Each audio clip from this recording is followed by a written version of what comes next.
Ready, start.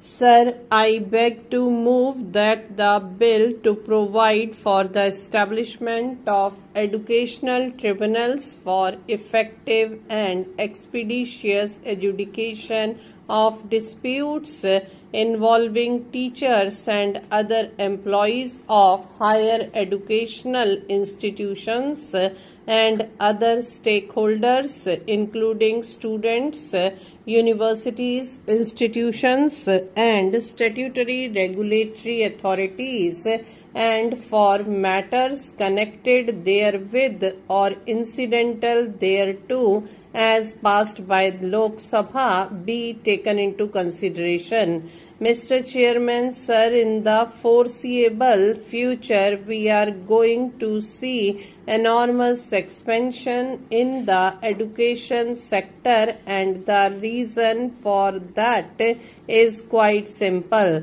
The reason is that we have very large young population.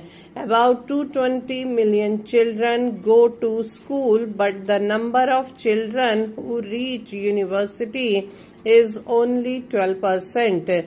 This is an unacceptable situation. It is for this reason that the Lok Sabha and the Rajya Sabha passed the Right to Education Act. The intent being that more and more children, particularly the girl child, the differently abled children, actually receive quality education in our schools. There is a need to increase our gross enrollment ratio from 12% to about 30% by 2020. That is the intent. As we implement the Right to Education Act with the support of the state governments and other stakeholders, this ratio will increase.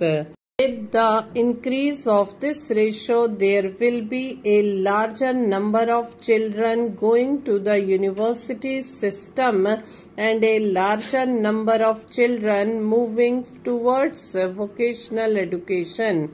Therefore, as the regulatory structure evolves, there are going to be a lot of disputes that will emerge.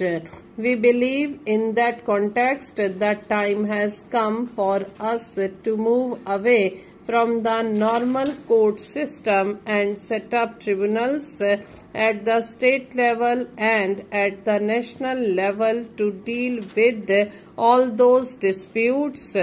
This particular bill sets out the specific jurisdiction under Clause 15 for state tribunals and the jurisdiction of the national tribunals under Clause 31. So the jurisdictions are separate, and we do believe that this particular regime will help a more expeditious and efficient resolution of disputes. Sir, I just want to mention one other fact, that this again is an experiment.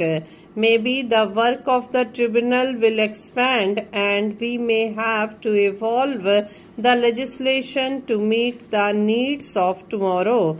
The standing committee had recommended that we should have a 5-member tribunal. The standing committee had also recommended that we should have more benches, but what they had suggested was a 3-tier system, a tribunal in every district, a tribunal at the state level, and a tribunal at the national level. We discussed these issues with the state governments. We sent this bill to the education secretaries of all state governments.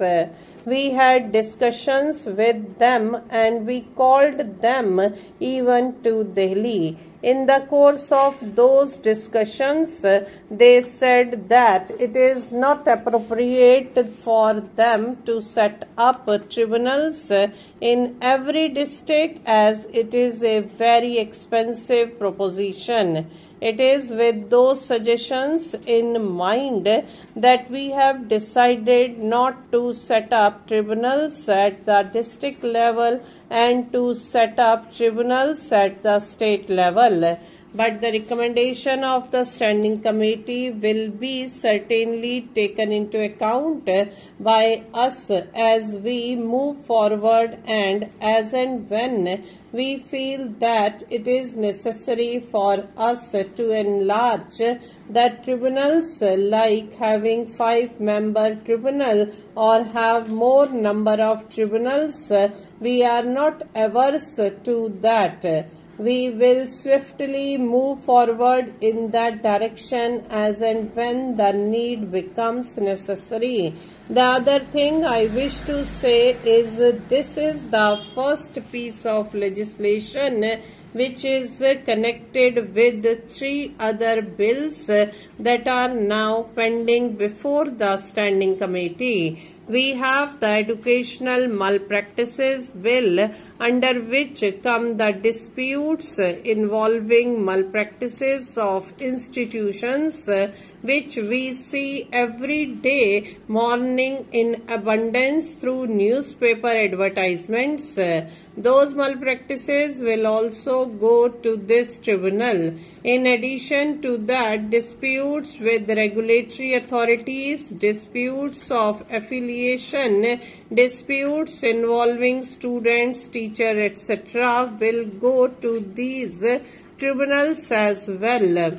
Then we also have the Accreditation Authority Bill, which is interconnected with the tribunals, because when the accreditation process is on, there will be disputes between the institutions who seek accreditation and the accreditation authorities which grant accreditations. Those disputes will also go to the tribunals.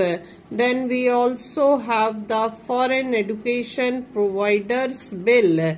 In terms of that bill, foreign education providers must conform to the national laws of our country, and in the event they do not conform to any of the national laws of our country, the disputes will arise, and therefore those disputes will also go to these tribunals. In a sense, therefore, this bill deals with all the other connecting legislations which are before the standing committee.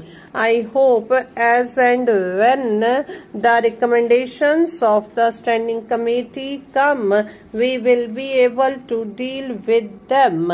But this is the first piece of legislation that I am moving forward. Then there are certain other recommendations of the standing committee. Stop.